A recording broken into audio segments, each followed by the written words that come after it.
پاکستان اور کئی دیگر ممالک نے جمعرات کو گلوبل سمود فلوٹیلا پر اسرائیل کے حملے کی شدید مذمت کی۔ اسرائیلی افواج نے امدادی قافلے کو غزہ کی جانب جانے سے روک دیا، جس کے نتیجے میں 39 کشتیوں پر موجود کارکنان کو حراست میں لے لیا گیا اور صرف ایک کشتی ابھی بھی فلسطینی علاقے کی جانب بڑھ رہی ہے۔ فلوٹیلا کے 45 کشتیوں میں 500 سے زائد کارکن اور سیاسی شخصیات شامل ہیں، جن میں سویڈن کی ماحولیاتی کارکن گریٹا تھنبرگ اور سابق پاکستانی سینیٹر مشتاق احمد خان بھی شامل ہیں۔ وزیر اعظم پاکستان شہباز شریف نے ایکس اکاؤنٹ پر لکھا کہ پاکستان اسرائیلی افواج کے اس حملے کی سخت مذمت کرتا ہے۔ 40 کشتیوں پر سوار 450 سے زائد امدادی کارکن، جن کا جرم صرف فلسطینی عوام کے لیے امداد پہنچانا تھا، غیر قانونی طور پر حراست میں لیے گئے۔ انہوں نے فوری رہائی اور امداد کی بلا تعطل ترسیل کا مطالبہ کیا اور کہا کہ اسرائیلی مظالم کو فوراً روکا جائے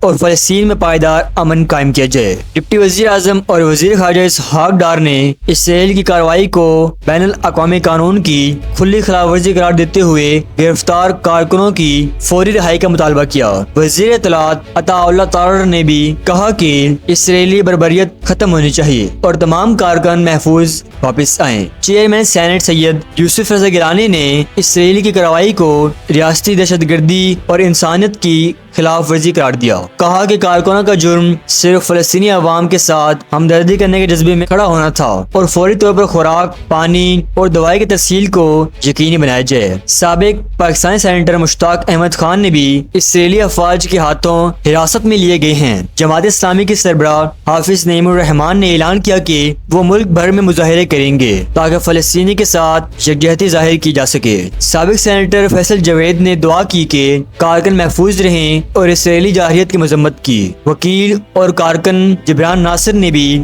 فلوٹیلا کی کارکنوں کی ہمت کی تعریف کی اور کہا کہ یہ لوگ صرف انسانیت کے لیے امداد لے کر جا رہے تھے۔ بین الاقوامی سطح پر بھی شدید رد عمل سامنے آیا۔ ملائیشیا کے وزیر اعظم انور ابراہیم نے اسرائیل کی کارروائی کی مذمت کرتے ہوئے کہا کہ اسرائیل نے 8 ملیشیائی شہریوں کو غیر قانونی طور پر حراست میں لیا۔ انہوں نے فوری رہائی اور امداد کی ترسیل کا مطالبہ کیا۔ ترکیہ نے اس حملے کو دہشت گرد قرار دیا اور 24 ترک شہریوں کی حراست کی تحقیقات شروع کی۔ کولمبیا کے صدر گوستاوو پیٹرو نے اسرائیلی سفارت خانوں کو فوری طور پر ملک چھوڑنے کا حکم دیا اور اسرائیل کے ساتھ آزاد تجارتی معاہدے ختم کر دیا۔ برطانیہ نے صورتحال پر تشویش ظاہر کی اور امدادی سامان کی محفوظ ترسیل کا مطالبہ کیا۔ اسپین نے اسرائیل کے اعلیٰ نمائندے کو طلب کیا، جبکہ برازیل نے اس کارروائی کی مذمت کی اور گرفتار افراد کی حفاظت اسرائیل کی ذمہ داری قرار دی۔ پاکستان نے اس واقعے کی روشنی میں فلسطینی عوام کے ساتھ اپنی یکجہتی اور مکمل حمایت کا اعادہ کیا